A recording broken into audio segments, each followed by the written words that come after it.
A virtual glimpse into our Artemis 1 mission, a key piece of hardware arrives for our Orion spacecraft, and a testing milestone for our Space Launch System rocket.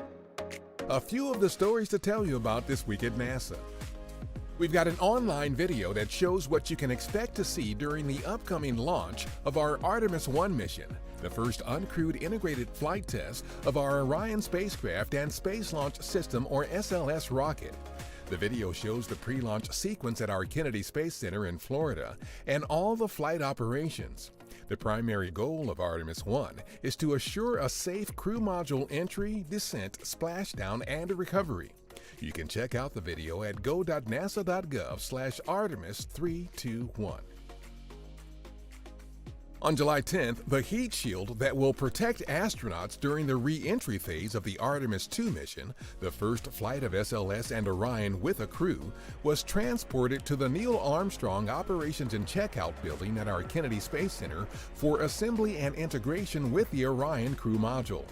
Artemis 2, the first flight of humans to the moon aboard Orion and SLS, will confirm all spacecraft systems operate as designed in the actual environment of deep space with astronauts aboard.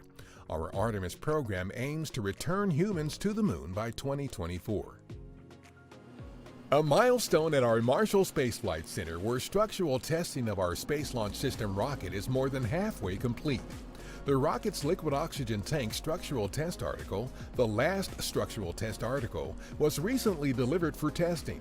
Testing is a critical part of ensuring the safety of the crew and the success of our missions as we prepare to make the next giant leaps off our planet forward to the moon and eventually to Mars.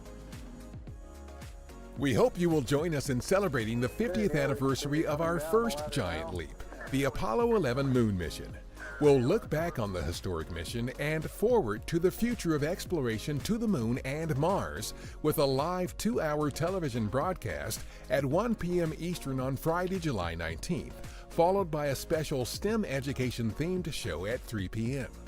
Other partner-led events are taking place across the country July 16th through July 20th.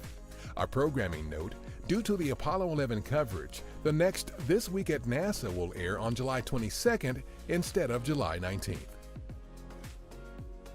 A scientific team at our Jet Propulsion Laboratory in Pasadena, California, used synthetic aperture radar data from a Japanese satellite to produce a map showing damage from 2 strong earthquakes that rattled Southern California on July 4th and July 5th, a magnitude 6.4 and 7.1 respectively. Each color cycle represents 4.8 inches of ground displacement in the radar line of sight. Officials are using the map to assess damages and to map the faults that broke during the quakes, as well as the thousands of aftershocks that have followed. That's what's up this week at NASA. For more on these and other stories, follow us on the web at nasa.gov/twan.